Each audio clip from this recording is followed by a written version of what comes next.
పరలోకంలో ఎవరున్నారంటే దేవుడు ఉన్నాడు, తండ్రి కుమార పరిశుద్ధాత్ముడు ఉన్నాడు. పరలోకంలో కోటాను కొంతమంది దేవదూతలు ఉన్నారు. కెరూబులు శరాపులు అనబడేటువంటి పరలోక జీవులు ఉన్నారు. ఇంకా మనకు తెలియని వారు ఎంతమంది బైబిల్లో రాయబడే ఇవ్వని సమాచారం ఎంత ఉంటుందో మనకు తెలియదు. కానీ ఈ భూమి మీద 800 కోట్ల మంది ప్రజలు ఇక్కడ జీవిస్తున్నారు. అంతకంటే ఎక్కువగా పరలోకంలో ఈ రోజు జీవిస్తున్న వాళ్ళు చాలా మంది ఉన్నారు.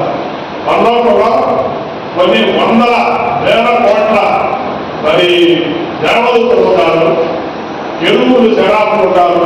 ఆ పరలోకంలో ఆనాడు దగ్గర నుంచి నేటి వరకు చనిపోయిన వారు, వాళ్ళు దేవుల్లో మరణించిన వారు, మరి వారికి కూడా అక్కడ స్థానం కల్పించబడింది. కాబట్టి పరలోకంలో దేవుడు సృష్టించిన మానవ జాతి అందరూ కూడా ఉండాలనేది ఆయన ఏకైక ఉద్దేశం. అసలు ప్రారంభంలో మనిషిని చేసినప్పుడు ఆయన ఏమంటారంటే, పరలోకంలో కోట్ల మంది దేవదూతలు నిరంతరం తన యొక్క సేవలో ఉన్నారు. మరి భూలోకంలో కూడా ఒక ప్రత్యేకమైన జనాంగాన్ని చేద్దాము. పరలోకంలో వాళ్ళందరూ ఆత్మస్వరూపులు, ఆత్మ కలిగిన వారు, వారికి శరీరం లేదు.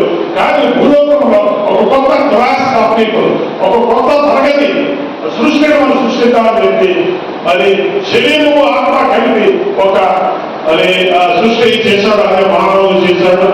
ఈ మానవులందరూ కూడా వారు వివాహం చేసుకొని ఫలించి అభివృద్ధి చెంది కోటాను కోట్ల మంది ప్రజలకు వారు జన్మనిచ్చి మీరందరూ కూడా పరలోకంలో ఎలాగా దేవుని ఆరాధిస్తున్నారో భూలోకంలో కూడా మీరందరూ కలిసి దేవుని ఆరాధించేటువంటి గొప్ప జనమేగా చూడాలని ఆయన ఎంతగానో ఆశించాడో కలగన్నాడు. కానీ మరి మనిషి పతనం వల్ల దేవుని యొక్క ఆశలు తాత్కాలికంగా అడియాశలే. అయితే మరి ఇంత తప్పు చేసినా, ఇంత పాపం చేసినా ఏ ఒక్కరు కూడా వీరందరూ కూడా పరలోకమే రావాలని ఆయన కోరుకున్నాడు. మనుషుల కోసం పరలోకాన్ని సిద్ధం చేశాడు. మనుషుల కోసము స్థలాలు సిద్ధం చేశాడు. మనుషుల కోసము గొప్ప గొప్ప భవనాలు సిద్ధం చేశాడు. కానీ నరకం అనేది మరొక ప్రదేశం ఉంది. ఈ నరకం అనేటువంటి ఈ ప్రదేశము అది మనుషుల కోసం సృష్టించబడింది కాదు. నరకం మనుషుల కోసం కాదు. యేసయ్య చెప్పాడు, hell is made for devil and his angels. నరకము సైతాను దాన్ని అనుసరించే సైతాను దూతల కోసం నరకం చేయబడింది అని మనకి స్పష్టంగా మనకి అర్థం చేసుకోవాలి. నరకము మనుషుల కొరకు కాదు. నరకము సృష్టించబడింది పతనమైన ఆ దేవదూతలు అనబడినటువంటి సైతాను, ఆ సైతాను వెంబడించిన ఆ పతనమైన దేవదూతల సమూహం కోసం దేవుడు నరకాన్ని సృష్టించాడు. దాని అర్థం ఏంటంటే కలకాలము సైతాను రాజ్యము ఉండదు. సైతాను అనుకున్నవన్నీ ఏమీ జరగవు. సైతాను తాత్కాలికంగా ఈ భూలోకంలో వాడు ఆటలు సాగిస్తున్నాడు. కానీ వాడి అర్థం ఏంటంటే నరకం. మనుషుల అర్థం నరకం కాదు. సో నరకం అనేది మనుషులకు సంబంధించిన అంశము, సబ్జెక్ట్ కాదు. పరలోకం మాత్రమే మనుషుల కోసం దేవుడు చేశారు. ఎంతమంది మనుషులు వచ్చినా అది ఒక విశాలమైన ప్రపంచం. ఆ విశాలమైన పరలోక రాజ్యంలో ఎన్ని కోటాలు మంది ప్రజలు వచ్చినా ఇంకా స్థలము అక్కడ ఉంటూనే ఉంటుంది. ఈ రోజు మన ప్రపంచ జనాభా 800 కోట్ల మంది ప్రజలు ఉన్నారు ఈ రోజు. కానీ ఇంతకుముందు చనిపోయిన వారు ఎంతమంది ఉంటారు? గత 6000 సంవత్సరాల్లో ఎంతమంది చనిపోయి ఉంటారు? ఎంతమంది నిజంగా దేవుడు రాజ్యము చేరే విధంగా జీవించారు? ఎంతమంది ఆయన దూరంగా జీవించారు? కానీ దేవుడైతే పరలోక రాజ్యం మనుషుల కోసం పరలోకము ఎంత గొప్ప భాగ్యపడి నేను స్థలం సిద్ధపరచడానికి వెళ్తున్నాను. నేనుండు స్థలంలో నేను ఉండలాగా. నేను ఎక్కడైతే ఉంటానో మీరు అక్కడే ఉండాలి. ఎందుకంటే మీరు నా కుమారుడు నా కుమార్తెలు నాకు ప్రియమైన వారు, నేను అధికంగా ప్రేమిస్తున్నవారు. పరలోకంలో దేవతల కంటే, కెరూబులు శరాపుల కంటే అత్యధికంగా ప్రేమిస్తున్న వారు ఎవరైనా ఉన్నారంటే అది మానవ జాతిని ఆయన ప్రేమించాడు. పరలోక జీవులందరికంటే పరలోకం కూడా కొంతమంది దేవతలు ఉన్నారు. కానీ వారికి ఇచ్చిన స్థానం ఏంటంటే వారు పరిచారకులు మాత్రమే, వారి పనివారు మాత్రమే. వారి దేవుడు చెప్పింది చేయడానికి ఏర్పాటు చేయడం సమూహం. వారికి దేవుడిని కూర్చొని ఆయన కుర్చీలో కూర్చుంటే పక్కన కుర్చీలో కూర్చొని మాట్లాడే అంత వారికి లేదు. దేవుడు ఆ సన్నిహితమైనటువంటి ఆ బంధము లేదు. ఆయన ఆ సన్నిహితమైన బంధము ఎవరితో పెంచుకున్నాడంటే మానవుతో పెంచుకున్నాడు, మనుషులతో పెంచుకున్నాడు. కాబట్టి ఈరోజు మనకి అర్థమైన విషయం, మనం దేవుడు ఎప్పుడు కోరుకోలేదు. మనకి పనికి వాళ్ళమైంది ఈ మనిషి దేవుడు ఎప్పుడు కోరుకోలేదు. వాక్యం అనే సెలవుస్తుంది, మీరు నన్ను ప్రేమించలేదు, నేనే మిమ్మల్ని ప్రేమించాను. మీరు నన్ను ప్రేమించలేదు, మీరు నన్ను ఎన్నుకోలేదు. ఇంతమంది దేవుడు దేవతల సమూహంలో నువ్వు కావాలని మీరు నన్ను ఎన్నుకోలేదు, నేనే నువ్వు ఎన్నుకున్నాను. కాబట్టి దేవుడు మానవుడికి ఇచ్చిన విలువ, దేవుడు మానవుడికి ఇచ్చిన విలువ ఈ ప్రపంచంలో ఎవరు కూడా అలాంటి విలువ నీకు ఇవ్వలేదు. నువ్వు అనేక కారణాలను బట్టి ధృవీకరించబడుతున్నావు. నీ కులాన్ని బట్టి, నీ మతాన్ని బట్టి, నీకున్న సాంఘిక సమాజంలో స్థానాన్ని బట్టి అనేక నీకు ఉన్నది లేదు అనేటువంటి, డబ్బులు ఉన్నవాడు లేనివాడు, గొప్పతనం ఉన్నవాడు లేనివాడు, అధికారం ఉన్నవాడు లేనివాడు, ఇలాంటి అనేక కారణాలు బట్టి నువ్వు ఎక్కడో అడుగుకి వెళ్ళిపోతున్నావు. అడుగంటిపోతుంది నీ జీవితం. నువ్వు జీవించి ఈ జీవితానికి ఏ విలువ లేదు. నీ బంధువులు ఇచ్చారా నీకు విలువ, నీ తల్లిదండ్రులు ఇచ్చారా నీకు విలువ, నీ స్నేహితులు ఇచ్చారా నీకు విలువ. అటువంటి విలువ నీకు ఎవరు లేదు. కానీ ఆయన ఎవరో నీకు తెలియదు, కానీ నువ్వెవరో వాడికి తెలుసు.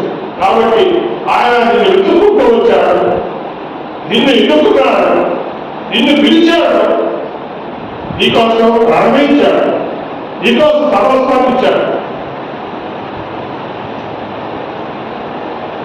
ఈ సమాజంలో గొప్పవాళ్ళ ఎవరైనా సరే ఒక్క ఓట బ్యాంక్లో వచ్చి నేను ఉండండి ఎవరైనా అడిగా, అక్కడ నిలబడండి, గేటు పైన అక్కడ నిలబడండి, రామరావు అని చెప్పేవారు కదా. మనం అలాంటి వాళ్ళకి దాసోహం అయిపోతుంటాం. నిన్ను ప్రేమించి నీకు విలువించలే ఏసై గురించి నువ్వు ఏం చేస్తావా? ఇది ఒక ప్రాముఖ్యమైన ప్రశ్న. కాబట్టి దేవుడు పరలోకం అనేది మనుషుల కోసం ఏర్పాటు చేశాడు.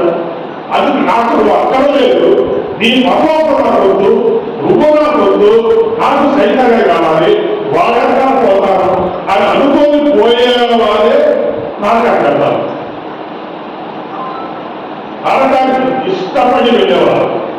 పరలోకం రాష్ట్రం అనేది రెండుని ముందు పెడితే అది దేని ఎన్నుకుంటా విషయం చాయిస్ అంటారు. ఎవరితో నరకం పెడుతున్నాడంటే, ఎవరైనా అది దేవుడికి దూరం వెళ్ళిపోతాడంటే అది ఎవరిని నిందించడానికి వీలేదు. అది నీ నిర్ణయం. నీకు దేవుడు కావాలనుకున్నావు కొంతమంది, వద్దనుకున్నారు కొంతమంది. ఏదైనా ఉన్నది అంటే ఒకటే అది గొడవలు పడేవారు. కాబట్టి నువ్వు నరకానికి వెళ్తే అది నువ్వు ఎన్నుకోగలుగుతావు అంటే దేవుడిని నరకంలో పడేయలేదు. అది మాత్రం గుర్తుపెట్టుకోవాలి. పరలోకంలో ఆయన కోసం మరి తన ప్రజల కోసం ఆయన ఏర్పాటు చేశాడు. నరకంలో సైతాను దాని అనుచరుల కోసం ఏర్పాటు చేశాడు. అది మాత్రం గుర్తుపెట్టుకోవాలి. నరకం మంది కాదు, పరలోకమే మంది.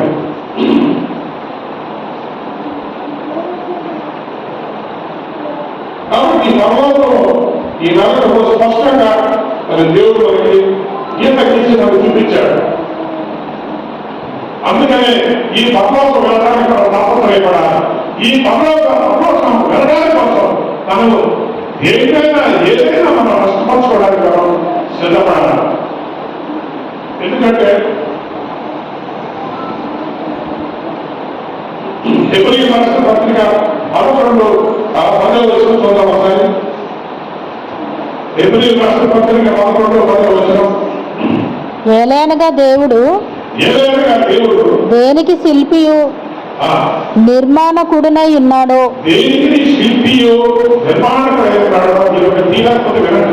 పునాదులు గల ఆ పట్టణము కొరకు అబ్రహాము ఎదురు చూచుచుండెను.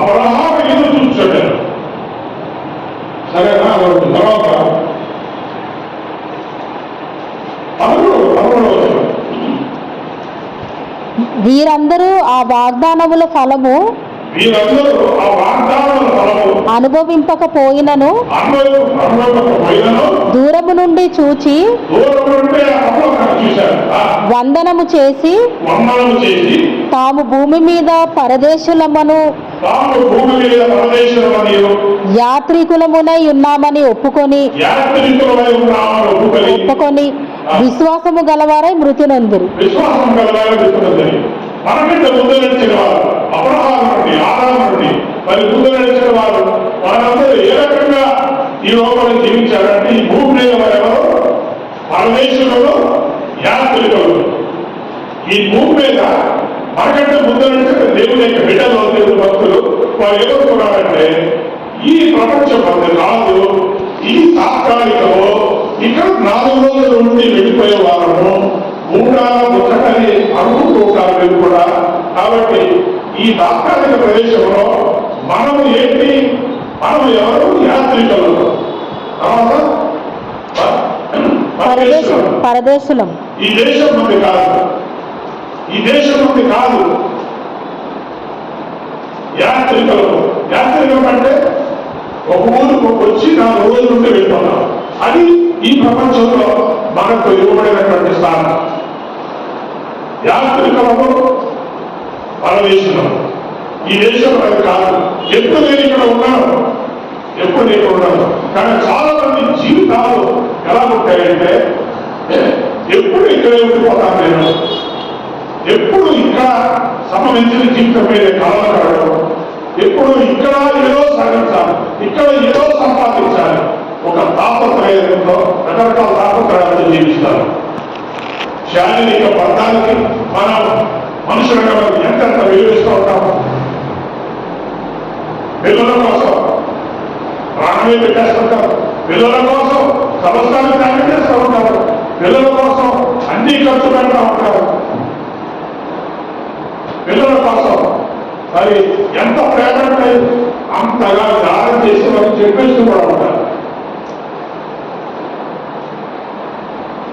పిల్లల కోసం ఏదైనా చేయడానికి మనం పిల్లలంటే తాపత్రయం. కొంతమందికి భార్య భర్తలు తాపత్రయం, మరికొంతమంది డబ్బు సంపాదన అనే తాపత్రయం, మరికొందరికి ఏదో జీవితంలో సాధించాలనేటువంటి తాపత్రయం.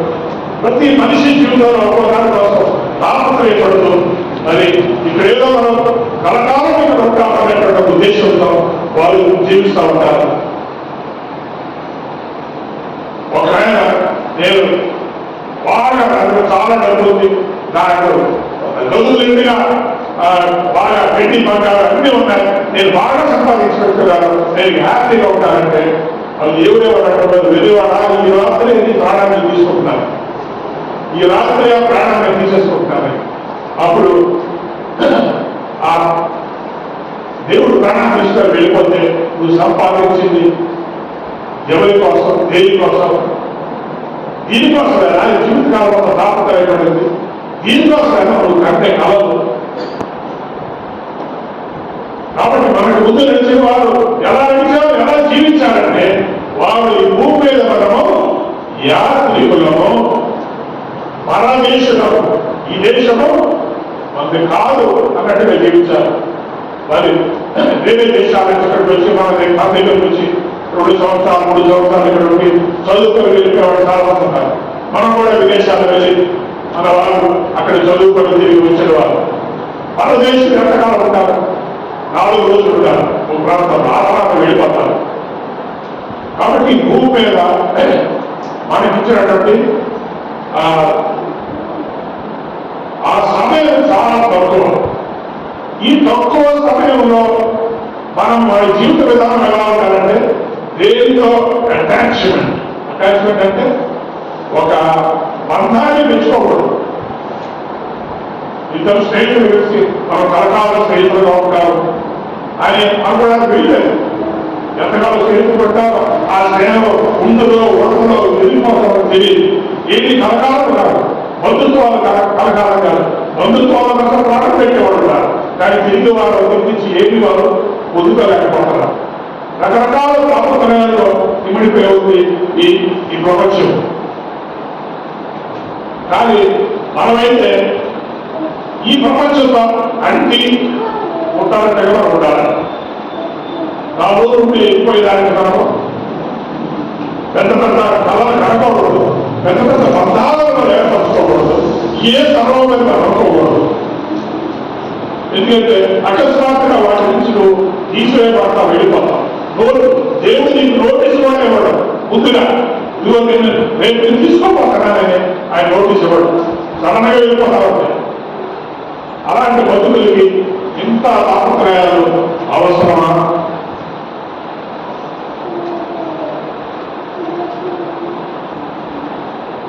కాబట్టి మన ముందు నడిచిన వారు తమకు బాధ్యత చూపి వెళ్ళారు.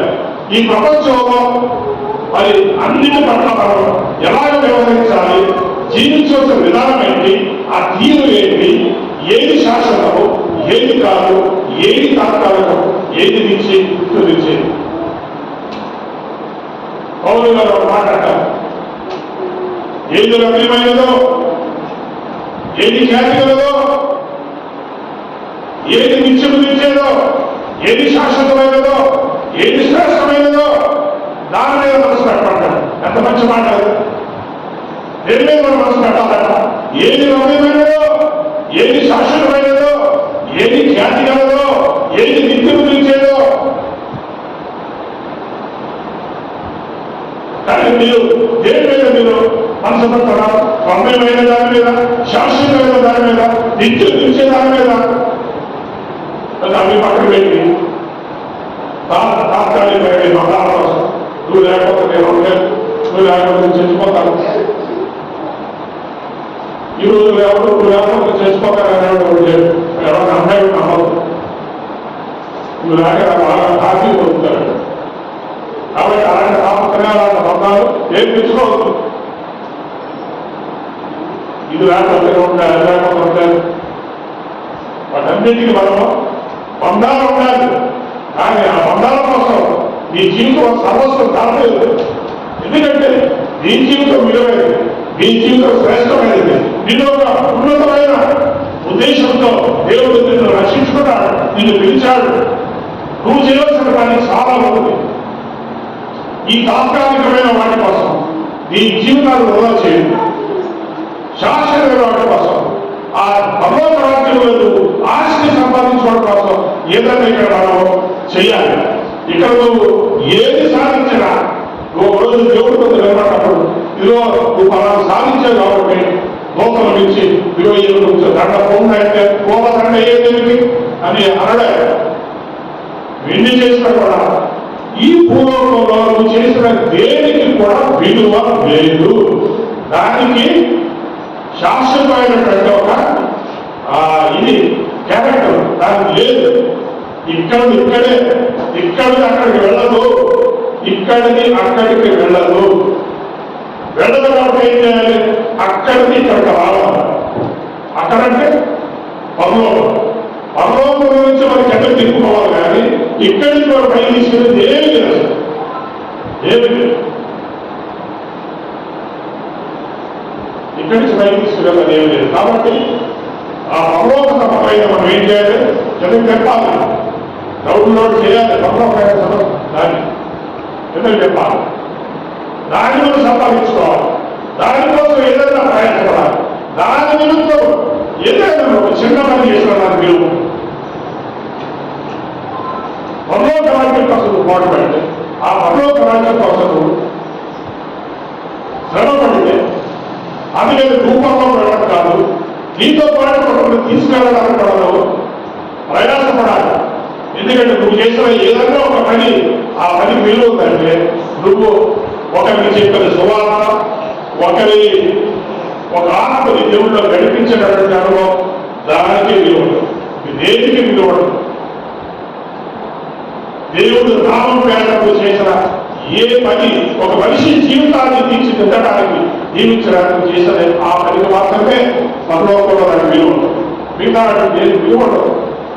అందుకనే మేము కూడా నమ్మాము, నమ్మిన దాని కోసం మరి మా ధనం దానికి హెచ్చిస్తున్నాం, మా గుణగత సమస్యలు దాటకు వస్తున్నాం, మా ఆరోగ్యాన్ని దానికి ఇస్తున్నాం, అవసరమైన ప్రాణం కూడా దానికి ఇవ్వడానికి సిద్ధంగా ఉన్నాం.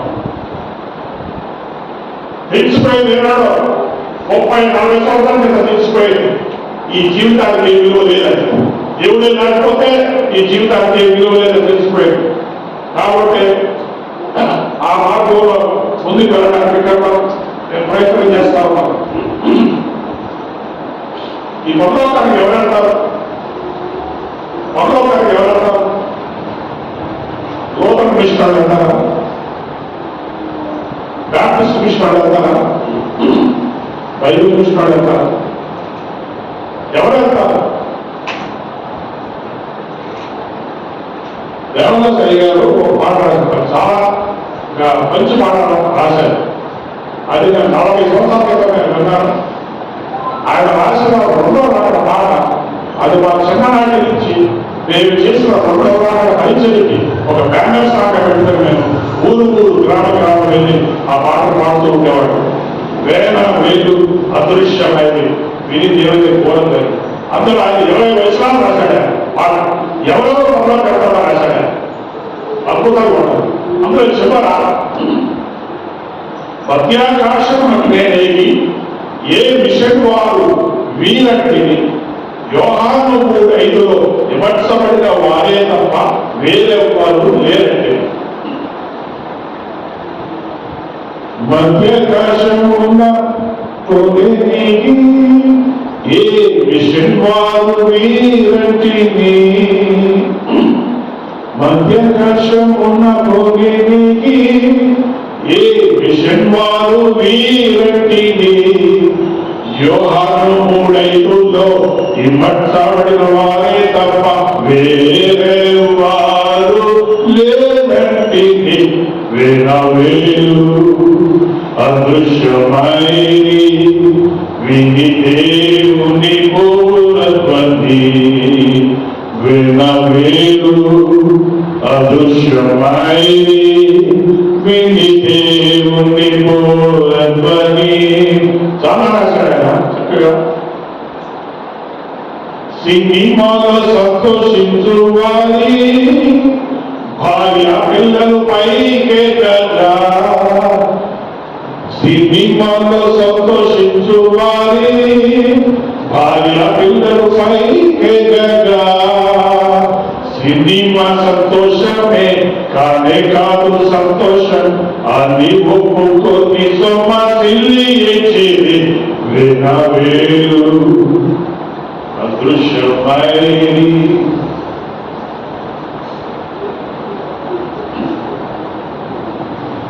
పాస్టరేటు కమిటీ ప్రముఖులు చర్చిలో మాట్లాడుచుండగా, వినువారు ఎండలో పైకెత్తబడగా, వెలుగుకు పైన వేసి మౌలైంది వేలు. చూసారు ఎంతమంది? దీనికి పుట్టిన కారు డ్రైవర్ కాళ్ళలో ప్రార్థించుచుండగా,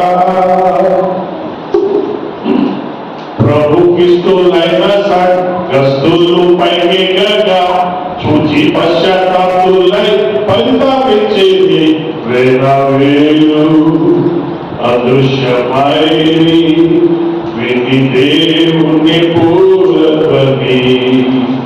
వేలు అదృశ్యమై విని దేవుని పూర్వధ్వని.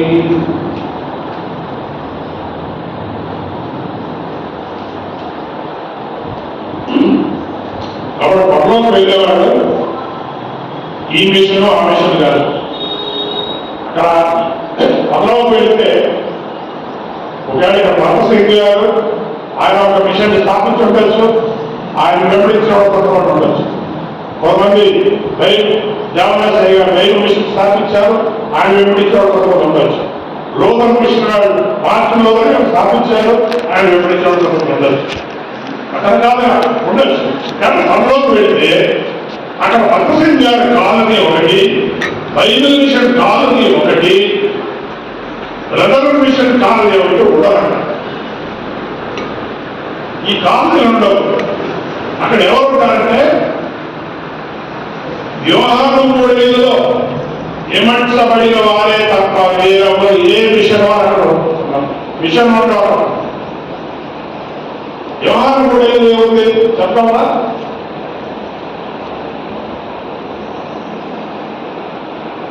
వ్యవహారం 3 ఏముంది?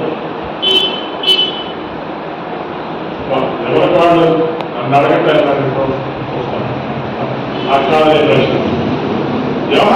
యేసు ఇట్లానే ఒకడు నీటి వలన కానీ బాప్తిస్మం కానీ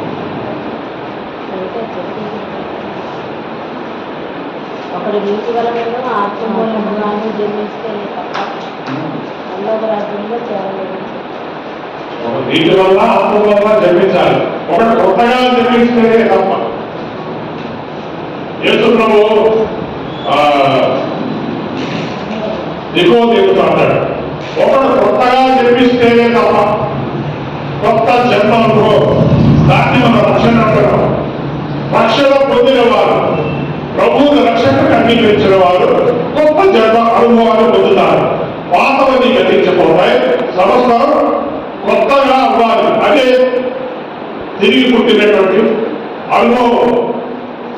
వ్యవహారం 3 అలాంటి అనుభవంలోనే పరమ పెడతారని స్పష్టంగా అక్కడ రాయబడింది.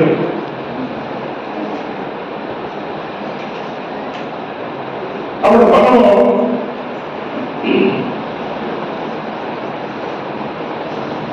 ఏప్రిల్ రాష్ట్ర పత్రిక కూడా చూసాము. ఈ లోకంలో మనము ఏ విధంగా జీవించాలి, ఈ యొక్క తాత్కాలికమైన జీవితం ఉంటుందని 4 రోజులు ఉండి వెళ్ళేవాడు, యాత్రికంగా వచ్చి వెళ్ళేవాడు ఏం చేస్తారు? మీరు ఊరు వెళ్ళారనుకోండి, వెళ్తే నేను కూడా చాలాసార్లు ఊరు వెళ్తాను. వెళ్ళినప్పుడు నేను ఏం చేస్తానంటే ఒక చిన్న బ్యాగ్ పడతాను. ఆ చిన్న బ్యాగ్లో 2 దశలు పట్టడం ఉంటాయి. అది చిన్న బ్యాగ్లో వెళ్ళిపోతాం. ఎందుకంటే అక్కడ 4 రోజులు ఉన్నప్పుడు వెనక్కి వచ్చాను. నేను ఎందుకు నాకు శాశ్వతమైన ప్రదేశం కాదు, నేను ఉన్న నా ఇల్లే ఇక్కడ శాశ్వతమైన ప్రదేశం. కాబట్టి చిన్న బ్యాగ్లో వెళ్ళొచ్చేస్తాం. ఇప్పుడు మనం కూడా ఈ లోకంలో ఎలా చేయాలి? మనం ఈ లోకంలో వచ్చిన మనమందరము ఏం చేసుకుంటాం? చిన్న బ్యాగ్ ఉంటాం. చిన్న బ్యాగ్ అంటే మన అవసరాలు తీరే 4 రోజులు అవసరం తీరే ఒక బ్యాగ్ సంచి. కానీ మనం ఏం చేస్తామంటే చూసిన ప్రతి వస్తువు కొనేస్తాం. చూసిన వస్తువు కొనేయాలి. ఇప్పుడు లేటెస్ట్గా వచ్చిందంటే అది తెలియదు, కొత్త బైక్ వచ్చిందంటే అది తెలియదు, కొత్త కార్ వచ్చిందంటే కొంతమంది దాని మీద పడతారు, కొత్త మిక్సీ వచ్చిందంటే దాని మీద ఇంకోటి 2 అన్ని సంపాదించుకోవడం ఎక్కడ పెట్టాలో తెలియదు. మరి దానికోసం బాధపడ్డాడు. ఇది ఎవరు రమ్మన్నాడు మనకంటే ఎక్కువ ఇల్లు తోటావు అంటే 100 గంటగా ఫ్రీగా వస్తే ఏం అవుతారు? వాళ్ళ బాగా తెలుసు. కానీ మీకు ఫ్రీగా రాలేదు, అన్ని కొనాల్సింది కదా. అంటే మీ ఇంటికి వచ్చి ఎవరైనా నెలలా మీకు ఏమన్నా ఇన్స్టాల్మెంట్ మీద ఇస్తారంటే అవసరం లేకపోతే కొనేస్తారు కదా. ఉన్నీలే. కాబట్టి మనం ఈ లోకంలో ఎన్ని సామాన్లు కొనుక్కొని దాసాలు కొంతమంది వీరు నుండి చేయలేదు. అది అసలు ఎప్పుడు వేసుకుంటారో వేసుకోవడం తెలియదు. అసలు ఒక్కసారి కూడా వేసుకొని చేయాలి, ఒక్కసారి కూడా వేసుకొని ఒక శక్తి ప్యాంట్ ఒకటి వాడతారు. కానీ ఆడవాడైతే కొనుక్కోలేదు. అలాగే ఒకటి ఇస్తానంటే అమ్మో ప్రాణం ఎవరికి చేయాలంటే పెద్ద సంపద, ప్రాణం ఇవ్వలేదు. ఇంకోటికి ఇవ్వాలంటే దాదాపు ప్రాణం పోతుంది. ఇంకోటి కానీ ఎవడో బాగా డబ్బులో ఏసైతే చూస్తే ఏసైతే అంటే రకరకాల వాక్యం వచ్చి పోగొట్టాడు. వద్దు సరే అండి, నేను అన్నింటిలో అన్ని బాగా ఉన్నాను, అన్ని చేసేస్తా ఉంటాను. ఆయన ఏమన్నాడంటే నిత్య జీవం కావాలంటే నీ దగ్గర ఉన్న ఆశ తప్పిస్తాను నన్ను వెంబడించమంటే అమ్మ బాబోయ్ చచ్చేట మరి ఇంత మాట్లాడకుండా కనుకోలేదు. అది ఆయన చాలా విచారంగా వెళ్ళిపోయాడు. దేవుడికి వదిలేదు ఉత్సాహం వచ్చాడు. వచ్చి ఏమన్నాడు, అవసరమా నిత్య జీవము నేను పొందాలంటే ఏం చేయాలన్నాడు. వెళ్ళిపోయినప్పుడు చాలా విచారంగా వెళ్ళిపోయాడు. కాబట్టి మన దగ్గర మీరు కొనుక్కున్న బట్టలు కానీ బట్టలు కొనుక్కొని ఉండొచ్చు, వేరే వేరే ఆస్తులు వస్తువులు. అందుకని ఏం చెప్పబడ్డాడు, మనము బట్టల మీద కానీ వస్తువుల మీద కానీ మమకారం తెచ్చుకోకుండా మీరు రెండుంటే పండించేసేవాడు. దాని అర్థం ఏంటంటే మీకున్న సంపద దాన్ని చూసుకొని ఎప్పుడు మీరు దాన్ని పూజించొద్దు, లేని వాళ్ళకి ఇచ్చేసేయండి, లేని వాళ్ళకి చేస్తూ ఉండండి, మీరు బరువు తగ్గించుకోండి. చెంబులకు వచ్చేసరికి మేము ఏమనుకోవడం ఇచ్చారు ఇచ్చారు ఇచ్చారు రెండంటే వాళ్ళు ఇచ్చారు.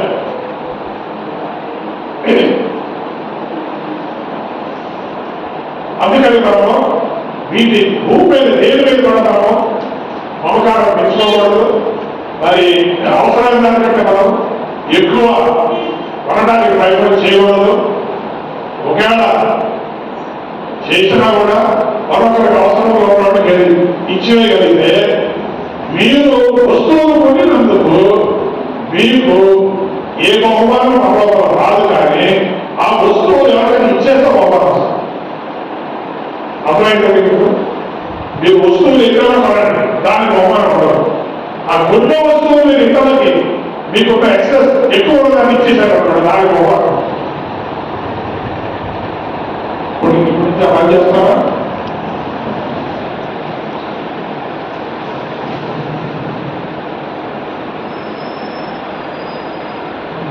కాబట్టి మన ఈ భూలోకంలో తాత్కాలికమైన అది మనం గుర్తుపెట్టుకొని సాధ్యమైన కొరకు మనము శాశ్వతమైనటువంటి జీవితము ప్రభుత్వ రాజ్యం అందులో మనం పెట్టుబడి పెట్టడానికి మనం ప్రయత్నం చేయాలి. అందులో బాగా పెట్టుబడి పెట్టాలి. నా వరకు నేనైతే నాకు చాలా సంతోషంగా ఉంది.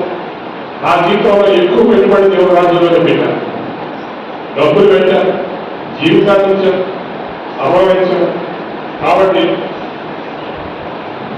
అటువంటి సంతోషం మనకు కలగాలంటే మనం కూడా పర్లోక రాజ్యంలో పెట్టుబడి పెట్టాలి. పర్లోక రాజ్యంలో పెట్టుబడి పెట్టాలి ఏంటి? దేవుని సేవకు విలువను మనము జాగ్రత్తగా ఇస్తూ ఉండాలి. దేవుని సేవకి ఆత్మలో రక్షణార్థమే, సంఘాలు స్థాపించడానికి, ఆత్మలో రక్షించడానికి, మరి ప్రజల దగ్గరికి సువార్త తీసుకొని వెళ్ళడానికి మనం తీసుకొని వెళ్ళేటువంటి సాధనాలు, అది టీవీ కావచ్చు, రేడియో కావచ్చు, సోషల్ మీడియా కావచ్చు, ఇంకోటి కావచ్చు. మనం తీసుకొని వెళ్ళడానికి మన ప్రతి రూపాయి ఇవ్వగలిగిన ప్రతి రూపాయలు అక్కడికి ఇస్తూ ఉండాలి. దానివల్ల మనం పరలోక రాజ్యంలో మనం ధనము సంపాదించుకునే వాళ్ళు ఉన్నాం. పరలోక రాజ్యంలో ధనం సంపాదించుకుంటాం. గత వారంలో మనం ఒక విషయాన్ని మనం ధ్యానించాం. ఏంటంటే పాత ఎరుషలేము, కొత్త ఎరుషలేము, కొత్త ఎరుషలేము. మనం ప్రయాణం చేయాలి. ఎక్కడి నుంచి అంటే పాత ఎరుషలేము నుండి కొత్త ఎరుషలేములోని ప్రయాణం. ఆ పాత ఎరుషలేము అంటే ఈ భూలోక సంబంధమైన జీవితం. కొత్త ఎరుషలేము అంటే ఆ ఎరుషలేము పట్టణం, ఏదైతే పట్టణం అయితే మనకి పరలోకంలో ఉందో మన కోసం సిద్ధం చేయబడి, మన కోసం అలంకరించబడి, రకరకాల రాళ్లతో, మరి వజ్రాలతో, మరి బంగారంతో, వెండితో అన్నింటితో అలంకరించబడి ఉన్నటువంటి ఆ పరలోక పట్టణము మన కోసం సిద్ధం చేయబడుతుంది. పెళ్లి కుమారుడు రెడీగా ఉన్నాడు. పెళ్లి కుమారుడు ఇప్పుడు సిద్ధమవుతా ఉండాలి. ఈ భూలోకంలో ఈ యెరూషలేము యాత్ర ప్రారంభమై నూతన యెరూషలేముకి మనం వెళ్ళడానికి యాత్రే ఈ పరలోక భూమి నుంచి పరలోకానికి వెళ్ళే మన యాత్ర. అది మీరు గమనించాలి. అందుకని ఈ యాత్రలో మనము చాలా మరి అన్ని రకాలుగా మనం చాలా ఇదిగా ఉండాలి. దేనికి ప్రాధాన్యత ఇవ్వాలి, దేనికోసం మనం టైం ఇవ్వాలి, దేనికోసం మనం డబ్బులు ఖర్చు పెట్టాలి, దేనికోసం మనం త్యాగాలు చేయాలి, దానికోసం చేయాలి. దేనికి ఈ లోకంలో మరి ఏమి చేసినా దానికి విలువ లేదు కనుక, దానికి ఏ రకమైనటువంటి బహుమానాలు ఉండవు కనుక మనకి ఇక్కడ తక్కువ ఖర్చు, పొందాల్సినది ఎక్కువ ఖర్చు. ఇక్కడ ఎక్కువ టైం దేవుడి కోసం, ప్రార్థన కోసం, పరిచయం కోసం, సేవ కోసం మన టైం ఎక్కువ ఇవ్వాలి. దేవుడు మరి ఆ పదవ ఆచారం బహుమానాలు పొందడానికి మనం ఇవ్వాలి. కాబట్టి ఈ యాత్రలో ఒక ముఖ్యమైన భాగం ఏంటంటే ఇక్కడ మనం జయించేవారుగా ఉండాలన్న జయ జీవితం కలిగి ఉండాలి. ఇప్పుడు 2-3 మాటలు మనం ఈ జయ జీవితం గురించి మాట్లాడి ఆ తర్వాత మనం ముగించుకోవాలి. ఈ ప్రపంచంలో యేసు ప్రభువును నమ్మిన ప్రతివారు, రక్షించబడిన వారు, తిరిగి జన్మించిన వారు, వారి పేర్లు ఎక్కడ రాయబడి ఉంటాయి? జీవనంలో రాయబడి ఉంటాయి. కాబట్టి మీరు అలాగే దేవుడు తెలుసుకున్న రక్షించబడిన వారైతే మొట్టమొదటి ఏంటంటే మీ పేరు జీవనంలో రాయబడి ఆ కాబట్టి గుర్తుపెట్టుకోండి. ఇంకా మీకు దాని అర్థం ఏంటంటే మీరు తమాషాగా చెప్తారా, పమ్మకానికి టికెట్ వచ్చేసి వెళ్తే పమ్మకానికి వెళ్ళిపోతారు. అయితే పరలోకానికి వెళ్ళడమే జీవిత గమ్యమా, పరలోకానికి వెళ్ళడమే జీవితం యొక్క ధ్యేయమా, అది ఉంటే ఇది సరిపోతుందా అనే దాని గురించి మనం మాట్లాడాలి. తిరిగి జన్మించిన తర్వాత ఈ లోకంలో మనం ఉండే 4 రోజుల జీవితంలో మనము జయించేవారుగా ఉండాలని యేసయ్య చెప్పాడు. దేన్ని జయించాలి? చెప్తారా? దేన్ని జయించాలి? జీవన దేన్ని జయించాలి?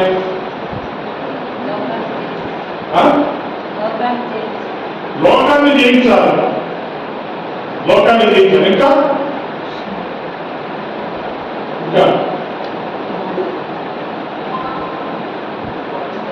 లోకాన్ని జయించాలి.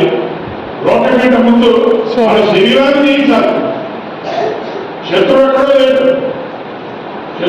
లేదు. ఫస్ట్ మన శరీరమే మన శత్రువు.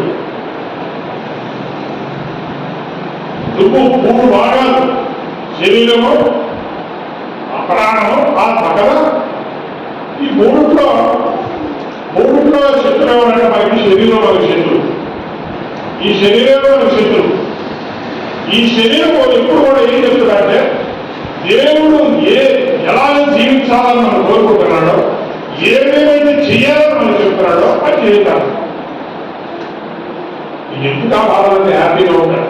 శరీరం ఏం చెప్తుంది? హ్యాపీగా ఆ ప్రాణమా తినము, ప్రాణము చూపించు. ఆ ప్రాణమా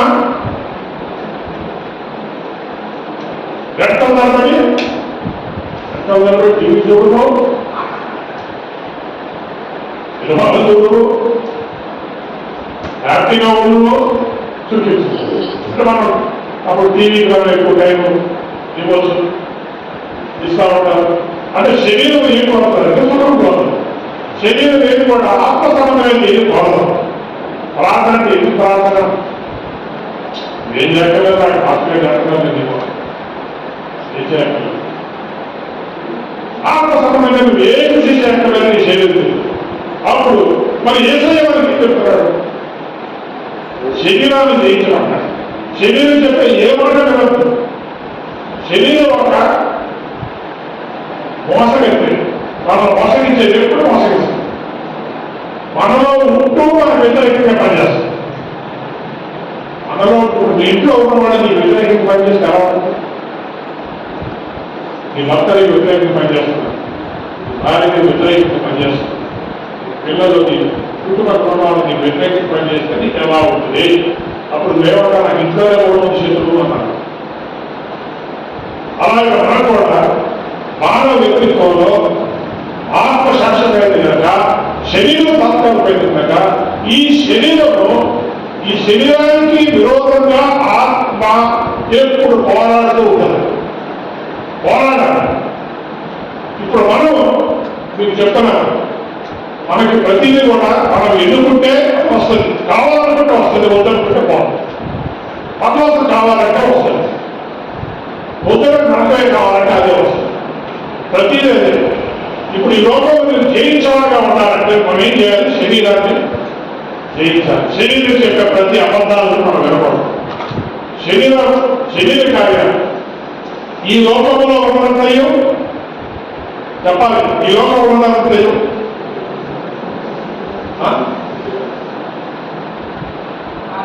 చెప్పగలరా? ఈ లోకం ఉన్నదంతా ఏంటి?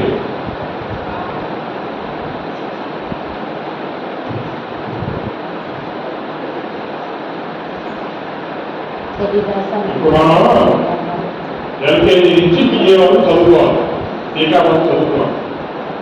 మరి ఎప్పుడు అడిగినా ఎల్కేజీలో ఉంటే అలాగే ఎల్కేజీ నుంచి ఎక్కడికి రావాలి? యూకేజీ రావాలి కదా, యూకేజీ నుంచి 1వ క్లాస్ రావాలి కదా. మరి ఇప్పుడు ఇన్ని సంవత్సరాల నుంచి మీరు ఒకే క్లాస్ ఉంటారా? ఎప్పుడు ఎప్పుడు ఏబిసి అనేది దిగుతా ఉంటారా? ఈ ఏబిసి లాగా మెథడ్ కావాలి. ఇన్నిసార్లు నేను ఈ అంశం మీద బోధ చేశాను. శరీరంలో ఈ లోకంలో మనంతా ఏంటంటే శరీరాశ, నేత్రాశ, జీవగుణాలు. ఈ శరీరం ఉంటే ఈ మూడు ఒక్కోటి బాగుంది కాదు. మహా జైంట్ అంటే ఏమంటాం? రాక్షసు లాంటి ఒక్కోటి ఉంటారు. ఈ శరీరం ఉన్నంత లోకాశ, శరీరాశ, లోకాశ, జీవగుణం. నేత్రాశ, శరీరాశ, నేత్రాశ, జీవగుణంలో ఈ మూడట. ఈ మూడుని మనం జయించాలి. ఈ మూడింటిని ప్రతిరోజు మనం కలుసుకుంటాం. ఈ శరీరంలో ఎన్ని వేటిని కోరుకుంటా ఉంటుంది. ఏది కనబడితే అది కావాలనుకుంటుందా? ఎప్పుడన్నా కావాలంటే వద్దే నోరు చూసుకోవడం అని ఎప్పుడైనా చెప్పారు? శరీరాన్ని నోరు చూసుకోవడం ఎప్పుడు కోరిక ఎక్కువ అన్నారే మేము అన్నారా? ఈ శరీరంలో నోరు చూసుకోవడం ఎప్పుడు ఈ కోరిక ఎక్కువైపోయి అన్నారా? ఎప్పుడు తీసుకోలేదు.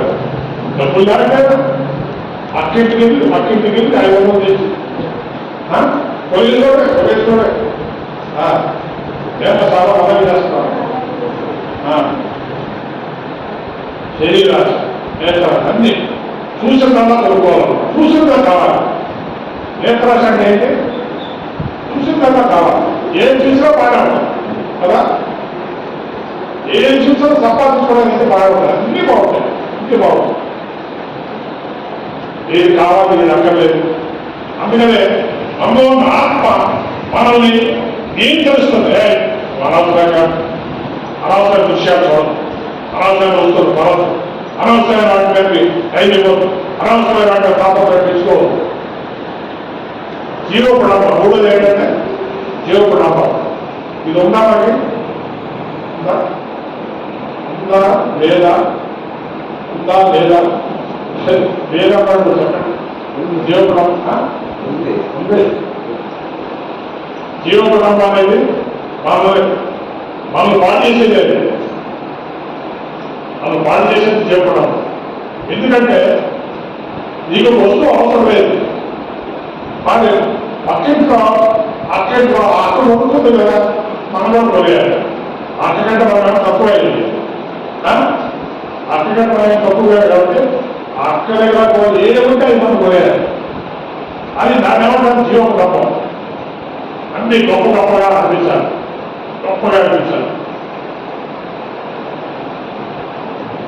దేంట్లో తగ్గదు, అన్నింటిలో బాగా అది జీవగుణం.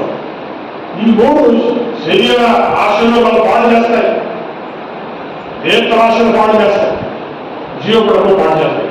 ఈ మూడు మనకు పర్వత రాజ్యం వెళ్ళవచ్చు. ఎక్కడున్నావో అక్కడ ఉండేలా చేస్తాం. పర్వత రాజ్యం వెళ్ళలేవు. అంటే ఈ మూడు శత్రువులే మనం దాంట్లో పోరాడాలి, జయించాలి, పోరాడాలి, జయించాలి.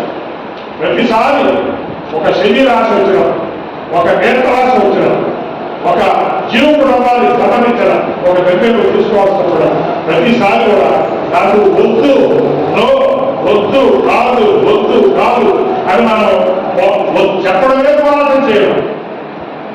వచ్చిన ప్రతి ఆలోచన ప్రకారం చేయడం. అనుకోలేదు ఎన్నో ఊహలు వస్తాయి, ఎన్నో తలపులు వస్తాయి, దాంట్లో లోపడుకోకూడదు.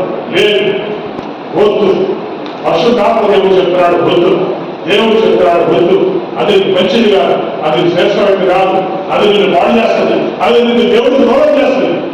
అదే మనకి చెప్తా అదే జయ జీవితం. మనం అన్నింటికి లోపడిపోతే జయ జీవితం కాదు. జయ జీవితం అంటే ఏంటంటే లోక సంబంధమైనవి, ఆత్మ సంబంధమైనవి, శరీర సంబంధమైనవి, నేత్రాశకు సంబంధించినవి, జీవకర్మానికి సంబంధించినవన్నింటినీ మనం పోరాడి జయించడమే జయించు.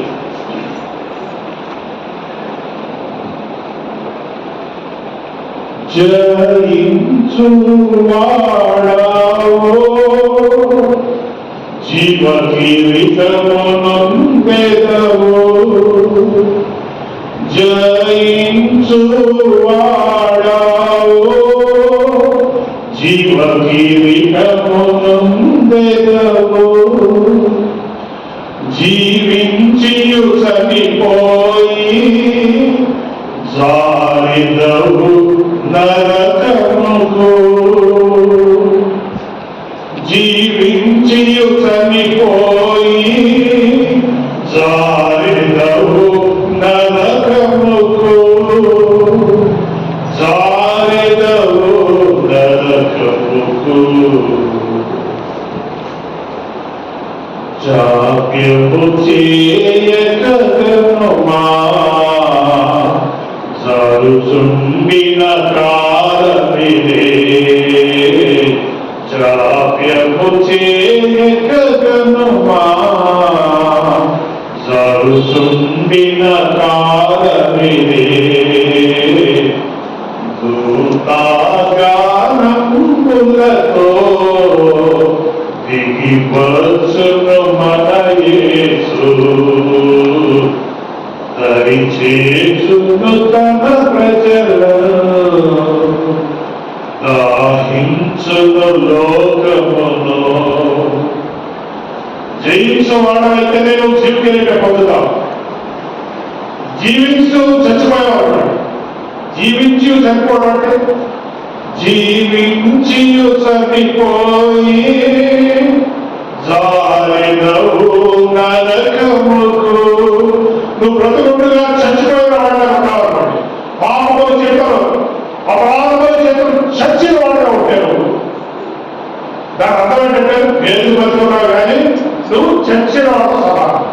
అలాగే జీవిస్తే జారిదవు నరకముకు, జారిదవు నరకముకు. ఏమైపోతున్నాం? పేరు జీవించి చచ్చిపోయిన వాళ్ళంటే ఎవరు పేరు జీవించి చచ్చిపోయిన వాళ్ళంటే పేరు జీవితంటే ఉండి శరీరాశ, నేత్రాశ, జీవ కుటుంబము అన్నిటికీ లోనైపోయి జీవిస్తున్నవాడు, ఓడిపోయిన జీవితాలు జీవిస్తున్నవాడు. దేవుడికైతే బతుకున్నాం కానీ ఆ మార్గంలో వెళ్ళాల్సిన మార్గము, చేయాల్సిన పనులు, తీసుకోవాల్సిన తీర్మానాలు ఏది కూడా పట్టించుకోకుండా పరలోకం చాలా అనుకున్న వాళ్ళు ఈ జీవిత యాత్రలో యెరూషలేము నుండి నూతన యెరూషలేముకి వెళ్ళే ప్రయాణంలో నువ్వు జయించిన వారిగా ఉండాలని, జయించిన వారికి దేవుడు బహుమానాలు ఇస్తాడు, కిరీటాలు ఇస్తాడు. లేకపోతే ఏం జరుగుతుంది మీకు? అదేనా గుర్తుందా? అన్నింటిలో ఓడిపోతుంది. ఏం జరుగుతుంది? అవి చెప్పాలి, ఏం జరుగుతుందా? ఏమవుతుంది ఇక్కడ? చెప్పు, నీ నోటి చెప్పు. ఏముంది అక్కడ? జగన్ నీళ్ళు మాత్రం ఉంటుంది. చెప్పండి, ఇప్పుడు చెప్పాలి. ఇక నీకు ఏమున్నాడు? భావన అంటూ వజ్రాలు వైవిధ్యాలు వీటన్నిటితో పెద్ద పెద్ద ప్యాలెస్ భవనాలు ఉండవు, అది బహుమతులు ఉండవు, దేవుడు అందరి మంది నీకు ఇచ్చేంత ప్రైజు బహుమతులు ఉండవు, ఏముండవు. అమోఘంగా చర్చి మాట్లాడుతున్నాం. ఏదో 4 రోజులుగా 4 రోజులుగా కలకాలం శాశ్వత కాలం అన్ని పోగొట్టుకున్నట్టు పరలోకం ఒక్కటి మిగతా ఇంటి బాగుంటారండి. ఇంటి ఆశీర్వాదాలు ఎన్ని దేవుడి దగ్గర గుర్తింపు పొందేటువంటి బహుమానాలు, ఆ ఉన్నతమైన జీవితము, అందులో ఆనందం, సంతోషం అవన్నీ నువ్వు కోరుకుంటావు. ఎందుకు కోరుకుంటావంటే ఈ ప్రపంచం శాశ్వతం అనుకున్నావు, ఇక్కడ నువ్వు కనబడేదే ఇచ్చేవాడు, అది ఎప్పుడు ఉండేది అనుకున్నావు. దానికోసం నువ్వు డబ్బు పెట్టావు, దానికోసం నువ్వు ఖైదించావు, దానికోసం నువ్వు ప్రాణం చేసావు. దానికోసం నువ్వు నమ్మని తాత్కాలికమైన విషయాల కోసం అలాంటి జీవితం అలాగే ఖర్చు అయిపోతే పరలోకం వెళ్ళే కోరుకోవాల్సిన పరిస్థితి వస్తే అది ఎంత ఘోరమైనది, ఎంత ఘోరమైన విషయం అది.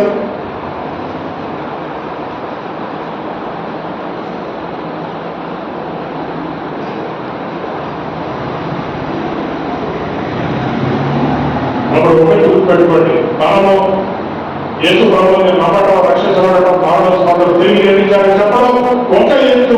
మన పేరు జీవితంలో రాయడం సంతోషం. మన కోసం దేవుడు సమసిద్ధపరుస్తా ఉన్నాడు, ఆ గొప్ప గొప్ప భవనాలు నిర్మిస్తా ఉన్నాడు.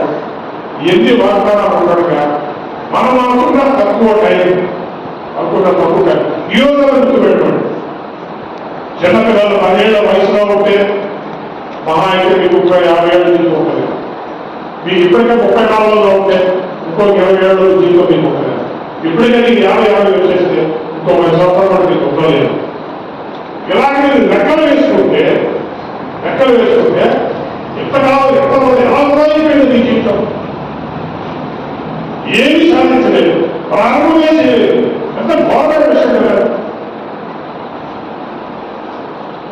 ఎప్పుడు కలకాలం ఏడవలసి వస్తుంది. నేను మీకు చెప్తున్న విషయాలన్నీ యేసయ్య ఫోటో తీసుకున్నాడు, వీడియో తీసుకున్నాడు. ఆ రోజు మీకు చెప్పలేదా అనుకుంటాడు, ఆ వీడియో చూపిస్తాడు, ఖచ్చితంగా చూపిస్తాడు, అందరికీ చూపిస్తాడు. తెలియలేదు. అందుకనే మన ప్రాణం ఉండటమే, కొద్దిగా టైం ఉండటమే ఇప్పుడైనా మేలుకోండి, ఇప్పటికైనా మేలుకోండి.